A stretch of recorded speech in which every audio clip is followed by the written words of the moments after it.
Vu comme un futur crack, Enzo Mio, le joueur espoir pour l'équipe de France et également joueur du côté de Stuttgart, est parti contre toute attente du côté de l'Arabie Saoudite pour un transfert qui est annoncé comme un des plus gros transferts de l'été.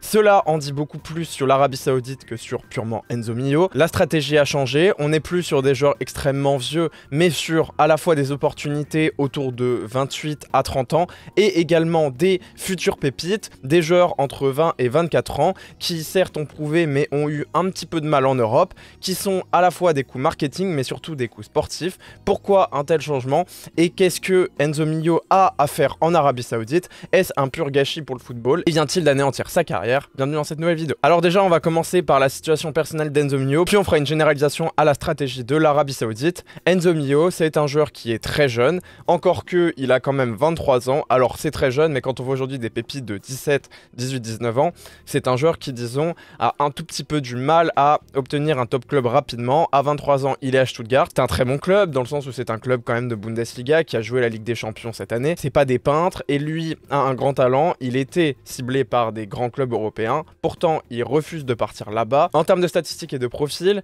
il est relativement petit, 1m75. C'est un milieu offensif qui peut jouer un petit peu sur l'aile et un petit peu en milieu central, mais son vrai poste de prédilection, c'est milieu offensif. Il est gaucher, et ça, c'est pas fréquent.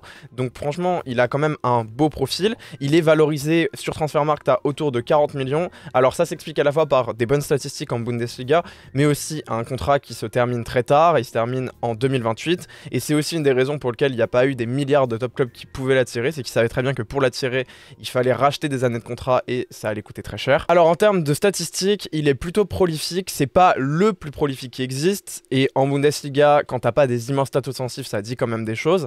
Maintenant, cette saison, en 29 rencontres sur 6 buts et 5 passes décisives, et globalement, c'est des statistiques qui sont assez fréquentes. Il est autour de 10 à 15 goals plus assists par saison en championnat. Il a joué la Champions League pour sa première saison, et justement, c'est très intéressant parce que ce qu'il a réalisé, c'est excellent.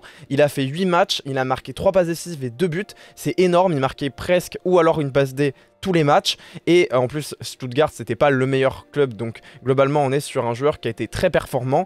Il a aussi pu se démarquer en DFB Pokal, donc c'est la coupe nationale allemande, où pareil très performant alors qu'il a pas fait des milliards de matchs, il en a fait que 5, il a marqué 3 buts, donc quasiment un but par match. C'est aussi quelqu'un qui ne s'est pas blessé outre mesure. Il a été longtemps à Monaco, après Monaco c'était vraiment son parcours de jeune, il avait vraiment genre autour de 18 à 19 ans, c'était très jeune et globalement il n'a pas beaucoup joué. On peut pas dire que c'est un joueur qui a été performant en Ligue 1, il a presque pas joué et il a vraiment fait ses classes du côté de l'Allemagne. Maintenant qu'il ait besoin d'un changement, qu'il veuille changer de club, ça peut se comprendre. Il est quand même là maintenant depuis pas mal de saisons et pour un jeune joueur, bah franchement ça s'entend de le voir partir. Faut aussi noter qu'il a été plutôt performant du côté des Jeux Olympiques à Paris. Il est également clé du côté des U21 et des U23. Alors maintenant, est-ce qu'il va rester comme ça en sachant qu'il est parti du côté de l'Arabie Saoudite? C'est clairement pas sûr. Finalement, on se dit pourquoi est-ce qu'il est parti du côté de l'Arabie Saoudite? S'il y a un club qui était très proche de le signer, c'était l'Atlético Madrid, et finalement on était même quasiment certain il y a encore quelques semaines qu'il irait là-bas. En plus, il y avait des besoins du côté des milieux offensifs. On a eu un recrutement de beaucoup d'attaquants, d'ailiers. L'Atlético le voulait vraiment, c'était pas juste une potentielle solution de remplacement. Et contre toute attente, il a signé à Al Ahly pour autour de 20 millions. Pour le moment, on ne connaît pas les détails transferts, mais c'est à peu près le montant. Ce qui est dit, c'est qu'il a eu un salaire qui a été un petit peu plus élevé du côté de l'Arabie Saoudite. Il y a eu un alignement salarial et plus pour le faire signer. Même si on ne connaît pas les détails, il semblerait que le salaire ne soit pas 4 à 5 fois plus élevé. On est sur une augmentation, il va signer pour un peu plus, mais globalement, ce n'est pas la seule motivation. Qu'est-ce qu'on peut dire sur pourquoi a-t-il signé là-bas? Bon, déjà, il faut le dire, oui, évidemment, le salaire, même si c'est pas beaucoup plus élevé quand on parle d'un joueur de 23 ans. On ne connaît pas la situation familiale et les besoins d'argent de son foyer. Peut-être que même 2 ou 3 fois plus, même si c'est pas 5 à 6, ou même à l'époque c'était presque 10 fois plus, bah ça peut représenter une grosse différence et t'es pas sûr de réussir toute ta carrière. T'as peut-être envie de gratter un peu de quicheta avant de pouvoir revenir. Là aussi, c'est une autre différence par rapport à l'ancienne où tu recrutais des joueurs de 36-37 ans. Enzo Mio, à l'âge de 23 ans, même s'il fait 3 ou 4 saisons, il aura que 26-27 ans. C'est tout à fait possible de revenir en Europe à ce moment-là. Est-ce qu'il sera toujours en pourparlers avec des grands clubs européens. Je ne sais pas, par contre, des clubs comme Stuttgart ou des petits clubs typiquement du côté français ou allemand ou même au Portugal, enfin des sections comme ça qui sont pas les plus mauvais championnats mais qui sont des championnats intermédiaires, ça peut tout à fait le faire. Il y a plein de joueurs qui partent du côté du Mexique, l'exemple du Florent Thauvin, et qui reviennent derrière dans des bons clubs de Ligue 1. Enzo Mio, ça peut tout à fait être sa trajectoire. Maintenant, c'est quasiment sûr qu'il pourra pas être appelé en équipe de France. Je pense qu'il se disait que de toute façon, vu les talents qu'il y avait en équipe de France, ça allait pas changer grand chose, ça a dû entrer dans sa réflexion. Et si on arrive du côté de l'Arabie Saoudite, c'est vrai que c'est un vrai changement de dogme. On est sur, à l'époque, des Mané, Ronaldo, des Kanté, plein de joueurs qui étaient quand même relativement âgés. Même cette année, on a quand même Firmino. Donc c'est des joueurs qui avaient tout fait du côté de l'Europe. Là, on est sur des joueurs qui n'ont pas encore performé beaucoup du côté de l'Europe, qui ont parfois été des déceptions.